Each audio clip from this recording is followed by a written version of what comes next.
All right, so wow. Week 3 is already done. That's weird. That's so weird. So normally on a traditional diet that I've tried, like week 4 would be the last week, the week that I'm in. And so it's kind of like an accomplishment for me to make it to week 4. And now the accomplishment will be getting through week 4 and the rest of them, of course. So week 3, wow. Week 3 was a bit of a tougher week for me. We had some changes that were hard for me to stomach and to actually, do. So week 3, I was lucky that I was off most of the week. So that made it easier because I didn't have to meal prep as much and pack lunches. So I was able to use my secret weapon, was the power of distraction.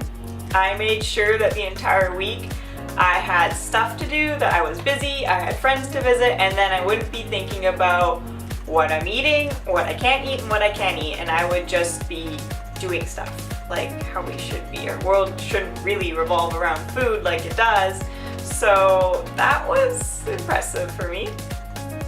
Another thing for week 3 is I did my first road trip and I only packed snacks and didn't even stop at a gas station like I normally would to get some sort of sugary thing to keep me awake while I'm driving. I was pretty proud of that. So I have a little video of what I packed, which you can see. For my morning snacks, I have some blueberries, banana, plum, nectarine, and my 2 appetizers. And then I have my daily water, of course, cashew bar, carrots, mushrooms, and my homemade bread for this afternoon because it's gonna be a short road trip, but I don't want to be hungry. So here we go.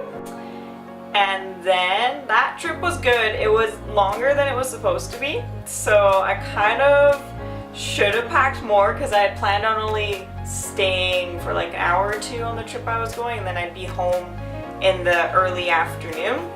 And I ended up surprising some of my best friends, and I was there a couple hours longer than it was supposed to be, so I was like a couple hours short of food, which probably wasn't the best thing, but what can you do at that point? So the other thing that has been on my mind while I'm doing this is everyone tells you to eat healthy and that eating healthy is one of the best things to do. It's what your body wants, what your body needs. So the thing that a lot of people don't realize when they promote healthy eating is the cost of it. I have never really thought about it. I don't normally think twice about when I go to the grocery store, like I need food, I'm gonna buy food. But I've been going so often to get more veggies and fruit and stuff that I've run out of, even meat, and it's getting expensive. I have never really realized how expensive fruit and veggies in bulk or in a lot can cost. And that's a bit of an eye-opener when you just tell someone, oh, just eat healthy. In reality, you have to make it a priority and you have to want to, because if you don't want to, who's gonna spend the extra $100 a week, a month to purchase food that their body actually needs to be fueled properly? It's hard to actually believe that the cost of food and eating right is so much. And the even harder part is when you go out somewhere or you go to a restaurant, I cannot find a single thing on the menu that doesn't have sugar or added salt, or there's nothing in a restaurant that I've found in town so far that is actually just natural, raw food cooked in a good way that is not gonna leave you feeling like you have a big rock in your stomach after eating it. And that's kind of strange that it's rare to find a place that you can go eat without feeling sick after. And one of those things that you wonder, what's the world really come to when it comes to food? So there's another thought for you. Another thing that I have really noticed this week is how much I routinely eat and, like bored eat. You like eat because you have nothing else to do.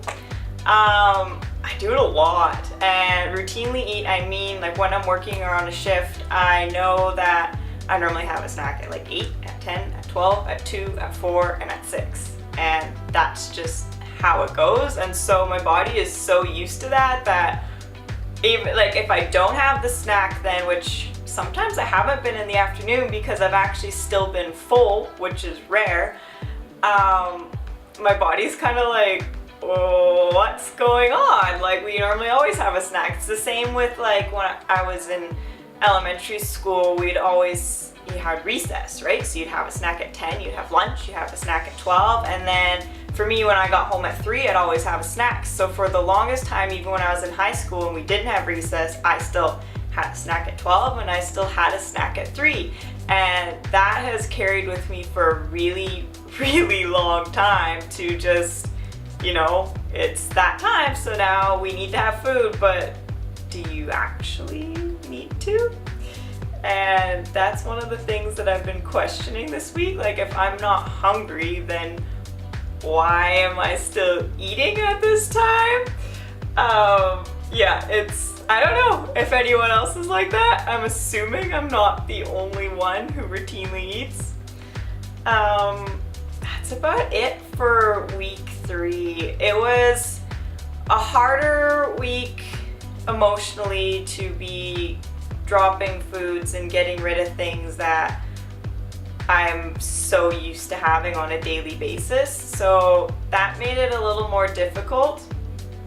But all in all, I'm proud that I made it through the week. And now week 4 is probably going to be one of the harder weeks for me. I'm excited to share what went on in my mind so far this week already with you next week, of course. So yeah, stay tuned to catch up on week 4.